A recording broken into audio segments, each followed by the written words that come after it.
Hi viewers, welcome to our channel.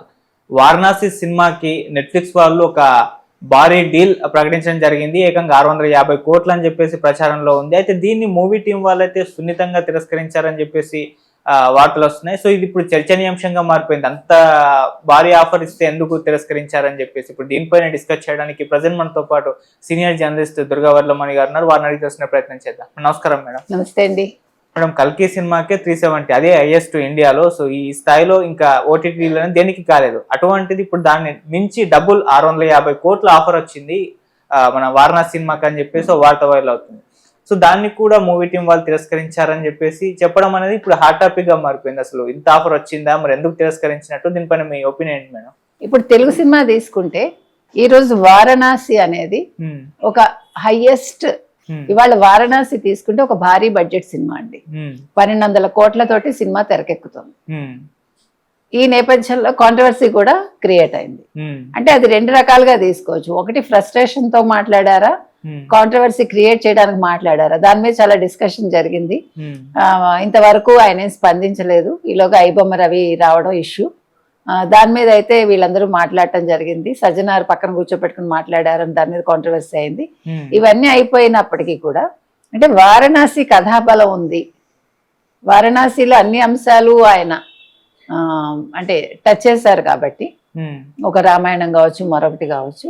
అంటే నాకు కృష్ణుడే ఇష్టం, శ్రీకృష్ణుడు అంటేనే నాకు అభిమానం అంటూనే ఒక రాముడు, ఒక ఆంజనేయుని కూడా ఆయన చూపించటం, అంటే తనకి నమ్మకం లేని వాటిని, తనకి దేవుడి మీద అంతగా నమ్మకం లేదు అంటూనే ఒక దైవత్వాన్ని చూపించటం అనేది చాలా విమర్శలకు గురైంది.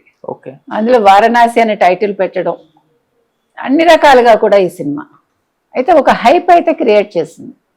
ఈ హైప్ క్రియేషన్ ఎంతవరకు వచ్చిందంటే మీరు చెప్పినట్టుగా కల్కి సినిమాకి నెట్ఫ్లిక్స్ ఆఫర్ కావచ్చు, మరొకటి కావచ్చు, 350 crores ఎంతో అప్పుడు ఇచ్చారు కదా, 370 దాకా వెళ్ళారు. ఇవాళ 650 ఆఫర్ ఇచ్చారు. అయితే వీళ్ళు సున్నితంగా తిరస్కరించారు. దీని మీద రెండు రకాల వాదనలు వినిపిస్తున్నాయి. ఇంత అవకాశం వచ్చినప్పుడు ఎందుకు ఒప్పుకోలేదు రాజమౌళి టీము? రెండు అంటే 1200 కోట్లు ఖర్చు పెట్టారు కాబట్టి వీళ్ళందరూ కూడా నెట్ఫ్లిక్స్ లో కూడా అంత బడ్జెట్ ఎక్స్పెక్ట్ చేస్తున్నారా? ఓకే, అంటే సినిమా రిలీజ్ కి ముందు లేదా రిలీజ్ అయ్యాక వచ్చిన టాకుని బట్టి ఖచ్చితంగా 1200 కోట్లు ఎక్స్పెక్ట్ చేస్తున్నారా? భారీ అంచనాలు ఉంటాయిగా. అంటే ఇప్పుడు రాజమౌళి ధీమా ఏం కావచ్చు అంటే ఏ కాంట్రవర్సీ ఉన్నా సినిమా ఖచ్చితంగా హిట్ అవుతుంది అనే ఒక నమ్మకం ఉండొచ్చు. సరే, డైరెక్టర్ అనేవాడికి ఆ నమ్మకం ఉండాలి, నమ్మకమే నడిపిస్తుంది కూడా. కాబట్టి ఇప్పుడు మనం ఒకవేళ లొంగిపోతే తర్వాత ఇంకా ఎక్కువ రావచ్చేమో. ఇప్పుడు ఇవన్నీ కూడా గ్యాంబ్లింగేనండి ఒక రకంగా. మనం ఒప్పుకున్నా ఒప్పుకోకపోయినా సినిమానే ఒక జూదం లాంటిది. అంటే అందులో పెట్టుబడి పెట్టాక దాని మీద ఎంత వస్తుంది అనే అంచనాలు ఉంటాయి చూడండి. ప్యాకెట్లో అంతే కదా, మీకు గ్యాంబ్లింగ్ లో కూడా అంతే కదా.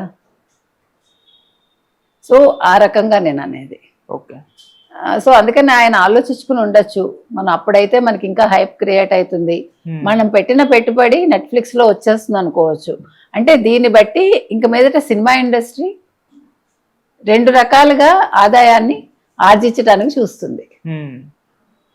మీరు పెట్టిన పెట్టుబడి మీకు వచ్చేస్తుంది ప్రజల దగ్గర నుంచి, నెట్ఫ్లిక్స్ ద్వారా కూడా మీరు ఆదాయం తెచ్చేసుకుంటారు.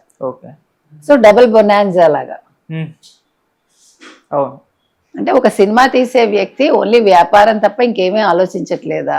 సగటు మనిషి వాళ్ళకి అక్కర్లేదా? సగటు మనిషిని గురించి వాళ్ళు ఆలోచించరా అనేది కూడా మనం డిస్కస్ చేయాలి. అంటే బిజినెస్, మామూలు బిజినెస్ కంటే కూడా ఈరోజు రాజమౌళి లాంటి వాళ్ళకి సినిమా అనేది ఒక పెద్ద బిజినెస్.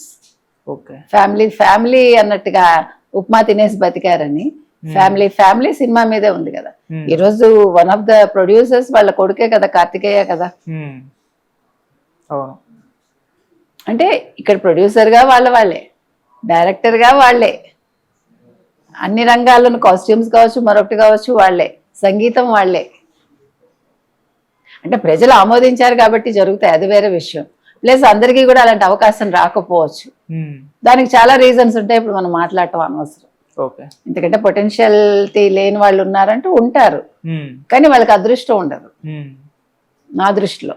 ఓకే. కాబట్టి ఇవాళ నెట్ఫ్లిక్స్ వాళ్ళని వాళ్ళు సున్నితంగా తిరస్కరించడంలో వాళ్ళు చాలా భారీ అంచనాలతో ఉన్నారు. ఈవెన్ నెట్ఫ్లిక్స్ లో సినిమా అమ్మకానికి కూడా వాళ్ళు వేరే బడ్జెట్ పెట్టుకున్నారా, వేరే ఊహలతో ఉన్నారా అనేది చూడాలి. Okay madam, thank you so much.